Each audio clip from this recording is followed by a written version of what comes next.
Good afternoon, students. In the last class, we had completed what are the challenges faced by Election Commission in conducting free and fair election. Today, we are going to study electoral reforms. Children, we know election is a continuous process. It conducted on regular intervals in our country.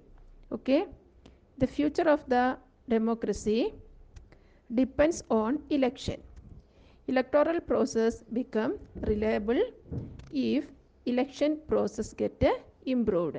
Okay, for example, in the initial period we were used ballot paper and boxes for election. Later we moved to electronic voting machine.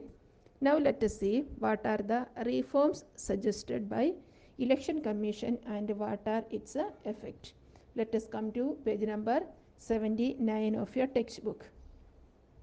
The first suggestion was to increase participation of women in politics. This is one of the important suggestions by Election Commission. According to this, the political parties should give 50% candidature to women candidates and try to ensure that they get elected. Children, what is the effect of this decision? Women get a platform to raise their voice against many problems faced by women. Second suggestion of Election Commission was political parties should not give candidature having criminal background. This is another important suggestion put forward by Election Commission. Children, it help Election Commission to conduct a free and fair election. Okay. Now let us come to third suggestion. The government should take care of election expenses. The government makes sure that political parties will not make a misuse of money. It help mismanagement of money during election can stopped. Okay. In the last class we already studied one of the important challenge faced by Election Commission was use of black money during the election. Now let us come to fourth one. The fourth suggestion was Representation of Peoples Act should be amended. Amended means to make a change. It help candidate who have criminal background would not be able to participate in the election. These were the important suggestions put forward by Election Commission. Okay. Now children, let us take a quick look at the journey from election box to EVM machine. Okay. Page number 79. Children, the first election in independent India was held in 1951 to 52. This was the beginning of shaping of democracy through electoral politics. In the initial elections, ballot boxes were used for the purpose of voting. In the last class we learned about this, how it is used. Later, the use of EVM machine started from the decade of 1990s. From the decade of 1990s onwards, we started using EVM machine. EVM machine means electronic voting machine. Many things could be achieved because of voting machine. Now let us see one by one what are the benefit of using electronic voting machine. First one, if the voters do not want to vote for any candidate, they could choose an option of none of the above, or it is called a nota. This option can be given only because of the voting machine. This option was not used in the ballot paper. This option was used in the EVM machine. This is one of the benefit of using EVM machine.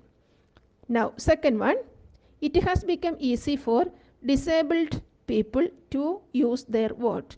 Children, in the EVM machine, just they have to press the button. No need of folding the paper or ballot paper and putting in the boxes and all. Just they have to press the button so that they can use their vote. Another benefit is it reduced the cutting of trees for paper and thereby helped in the protection of environment. Children, you know, in the initial period for the election purpose we cut lack of trees. So by use of EVM machine, it helped to reduce the cutting down of trees so that we can protect our environment. Another important benefit of using EVM machine is it has also been possible to have an early declaration of election result. These are the important benefits of using EVM machine. Okay.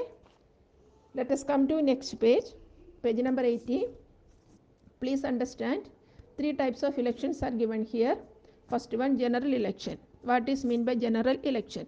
Lok Sabha elections held after every 5 years. It is called a general election. Another election is called a midterm election. Let us see when it is conducted and why it is conducted.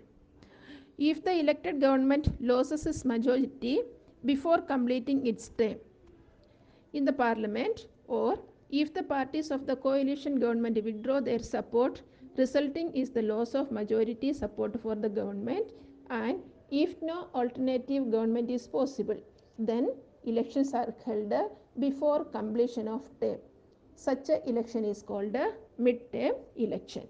The election which is conducted before the completion of the political party or before the term, such a election is called a mid-term election. Another type of election is by-elections. Let us see what is meant by by-election. If an elected representative in Lok Sabha or Vidhan Sabha or in the local self-government resigns, or due to his or her death, his or her seat become vacant, the election are held for that vacant seat. Such a election is called a by-election. Okay, children, I hope you understood the lesson. Here we came to the end of the lesson.